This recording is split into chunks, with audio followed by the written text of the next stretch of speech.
നന്ദു 24 രൂപയ്ക്ക് 8 പെൻസിൽ വാങ്ങുന്നു. എങ്കിൽ ഒരു ഡസൻ പെൻസിൽ വാങ്ങാൻ എത്ര രൂപ വേണം?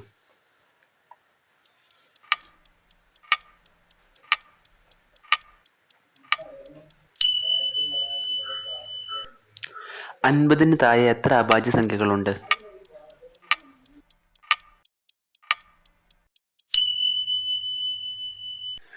54 കിലോഗ്രാം ധാന്യം 35 മൃഗങ്ങൾക്ക് 21 ദിവസത്തേക്ക് തികയുമെങ്കിൽ 72 കിലോഗ്രാം ധാന്യം 28 മൃഗങ്ങൾക്ക് എത്ര ദിവസത്തേക്ക് തികയും? 89 × 108 × 124 ഹരിക്കണം 11-ന്റെ ശിഷ്ടം എത്ര?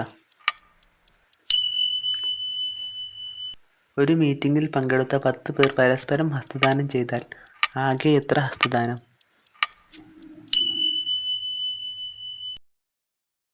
എല്ലാവരും അഭിപ്രായങ്ങൾ കമന്റ് ചെയ്യുക. ചാനൽ സബ്സ്ക്രൈബ് ചെയ്യുക.